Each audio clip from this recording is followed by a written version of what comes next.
अब हम शुरू कर रहे हैं कौन सी एक्सरसाइज।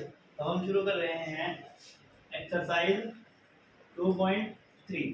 ठीक है, इसमें पहला ही क्वेश्चन ये है। पहला क्वेश्चन देखो, एक्सरसाइज 2.3 में क्या लिखा हुआ है। निम्नलिखित संबंधों में से कौन से फलन हैं, कारण का उल्लेख कीजिए। यदि संबंध एक फलन है तो उसका परिसर निर्धारित कीजिए। ठीक है, क्वेश्चन नंबर 1 में आपसे ये पूछा गया है कि बताओ इनमें से कौन एक संबंध एक फलन है और इसका कारण लिखो और लिख लीजिए कि अगर फलन है तो क्यों है और फलन नहीं है तो क्यों नहीं है ना। और आप ये बताइए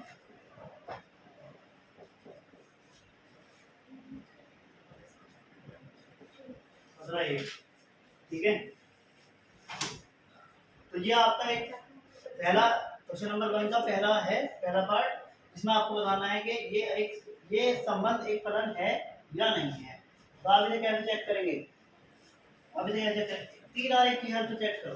तीर आरेख की हेल्प से तीर आरेख बनाओ इस तरह से, तो यहाँ पर ये बनाओ। ठीक है, पहला समुच्चय दूसरा समुच्चय, इधर देखो ध्यान रखो। पहले इधर देखो, ये पहला समुच्चय दूसरा समुच्चय। पहले समुच्चय में क्या आएंगे, प्रथम घटक आएंगे ना, इसको ए मान लो और इसको बी मान लो। प्रथम घटक क्या है, 2 5 8 11 14 17। 2 5 8 11 14 और 17। ठीक है, और द्वितीय घटक क्या है, 1, सब में एक ही है। ठीक है, प्रत्येक क्या था, फलन की परिभाषा में क्या बताया था कि प्रांत के प्रांत है प्रांत प्रांत के प्रत्येक अवयव का कनेक्शन होना चाहिए। अब कनेक्शन है, देखो 2 का 1 से है और 5 का 1 से है और 8 का भी 1 से है, 11 का भी 1 से है, 14 का भी 1 से है और 17 का भी 1 से है। ठीक है, क्या कहा था कि प्रांत का कोई भी अवयव रिपीट नहीं होना चाहिए। अब प्रांत में कोई भी अवयव, एक अवयव के 2 प्रतिबिंब बन रहे हैं क्या, जैसे 2 का एक ही प्रतिबिंब बन रहा है 1, 5 का एक ही प्रतिबिंब बन रहा है 1, है ना। और क्या बताया था कि सह प्रांत के अवयव रिपीट हो सकते हैं, बताया था ना। ये प्रांत के अवयव रिपीट नहीं होने चाहिए, जबकि सह प्रांत के अवयव रिपीट हो सकते हैं, तो गलत होता है। ठीक है, तो आप बताइए फलन है या नहीं है, फलन है। तो इस तरह से तीर आरेख बनाओ और इसका आंसर लिखो। ठीक है, आंसर लिखो। प्रांत में उपस्थित, कारण में लिखना है ना, प्रांत में उपस्थित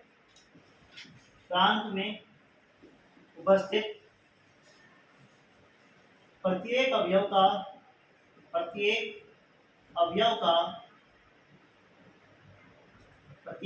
का एक अद्वितीय प्रतिबिंब, अद्वितीय यानी यूनिक, अद्वितीय प्रतिबिंब उपस्थित है, प्रतिबिंब उपस्थित है। इसलिए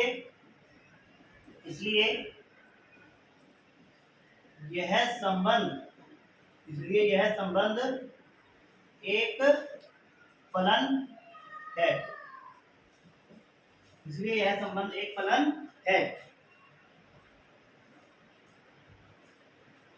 ठीक है, अब जिस तरह से ये फर्स्ट पार्ट किया है, हाँ इसका परिसर भी याद करना है।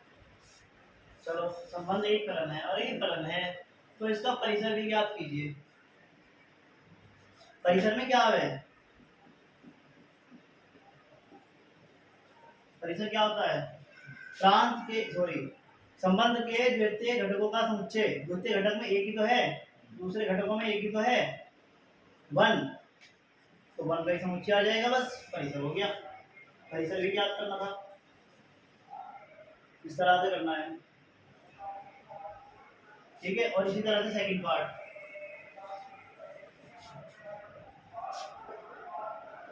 आपके पास सेकंड पार्ट है।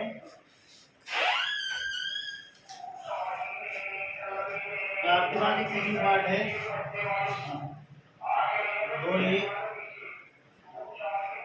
4 2 6 3 8 4 10 5 और 12 6 14 7, 12 6 और 14 7, 14 7।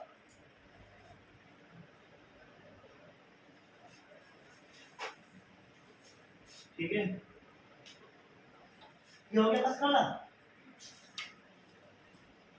हो गया तुम्हारा। सेकंड बताऊं, बोलो, देखो सुनो, इसमें क्या करना है, सेकंड वाले में तुम तीर आरेख बनाओ। कैसे बनाओगे, ऐसे बनाओगे कि आपके पास है पहले सेट में क्या है, पतन घटकों का समुच्चय 2 4 6 8 10 12 और क्या आ जाएगा 14, और दूसरे घटकों का समुच्चय 2 3 4 5 6 7, 2 3 4 5, एक तो रह गया, 1 2 3 1 2 3 4 5 6 7।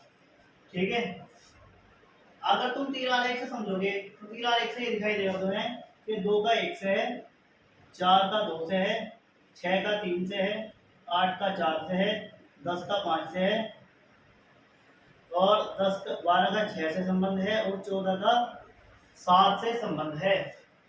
तो आप ये देख रहे हो कि प्रांत के प्रत्येक घटक का, प्रत्येक अवयव का कनेक्शन है, और हर एक का एक अद्वितीय प्रतिबिंब है। तो आप इसमें भी यही कारण दे दो कि प्रांत में उपस्थित प्रत्येक अवयव का एक अद्वितीय प्रतिबिंब उपस्थित है, इसलिए यह संबंध एक फलन है। और इसका परिसर आप लिख दोगे दूसरे, यानी कि संबंध के दूसरे घटकों का समुच्चय, यानी आप लिख दोगे 1 2 3 4 5 6 और 7, इसके अंदर ये आ जाएगा, ऐसे करना है इसे। ठीक है, बहुत शाबाश, ठीक है, बढ़िया, वेरी गुड।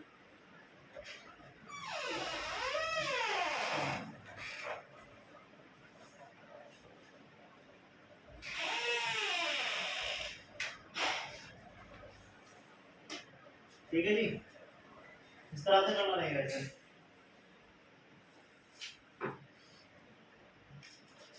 थर्ड पार्ट को देख लेते हैं, 1 3 1 5 2 5, 1 3 1 5 2 5।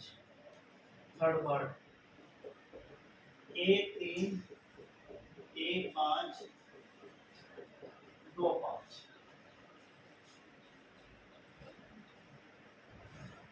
ठीक है, अब देखो मेरी बात सुनो, इसको नोट कर लेना, लेकिन जरा पहले इधर ध्यान दो। देखो अब कोड में लिखना बंद करो, पहले इधर ध्यान दो, पहले इधर ध्यान नहीं। तो बेटे इधर देखो, ये है, ऐसे बनाओ, तीर आरेख बनाओगे ना, तो असल में तीर आरेख बना करके हमारे बात जल्दी क्लियर हो जाती है, इसलिए तीर आरेख बनवा रहे हैं। नहीं यहाँ से भी देख सकते हैं आप डायरेक्टली। देखो क्या है, 1 1 2 1 2, कोई भी रिपीट नहीं होता, तो केवल 1 2 आएगा। और यहाँ पर क्या है, 3 5 5, यानी कि 3 और 5, ये ए है, ये बी है। प्रांत का अवयव रिपीट नहीं होना चाहिए, और ये प्रांत का अवयव रिपीट हो गया, एक एक आ गया, एक का किसके साथ हो गया, 3 के साथ, और एक का ही हो गया 5 के साथ। मैंने कहा था प्रांत का अवयव रिपीट नहीं होना चाहिए, और हो गया रिपीट, यानी कि ये इसका इसका क्या नहीं है, ये एक अद्वितीय प्रतिबिंब नहीं है। अद्वितीय का मतलब होता है यूनिक, यानी कि एक प्रांत के अवयव का एक ही प्रतिबिंब होना चाहिए। अब यहाँ इस एक प्रांत के अवयव के 2 प्रतिबिंब हो रहे हैं, तो ये अद्वितीय नहीं है, और अद्वितीय नहीं है तो ये फलन नहीं है। ठीक है, तो आप इसका एग्जाम देखेंगे, प्रांत में उपस्थित प्रत्येक अवयव का अद्वितीय प्रतिबिंब उपस्थित नहीं है, ऐसे लिख दोगे आप, इसलिए यह संबंध एक फलन नहीं है। ठीक है, इसलिए यह संबंध एक फलन नहीं है। और जब ये फलन नहीं है तो ये परिसर भी इसका ज्ञात नहीं हो सकता। ठीक है, इस तरह से आपको इसे करना है। तो चलिए आज के लिए इसमें इतना ही रहने देंगे।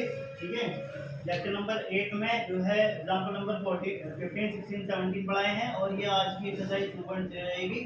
इसका पहला क्वेश्चन पढ़ा गया है और अब जो है मंडे इसकी क्लास आएगी अगली। ठीक है, और तैयारी करेंगे तभी अपनी, और बाकी जो इसका चैप्टर है उसका लिंक डिस्क्रिप्शन में मिल जाएगा। ठीक है।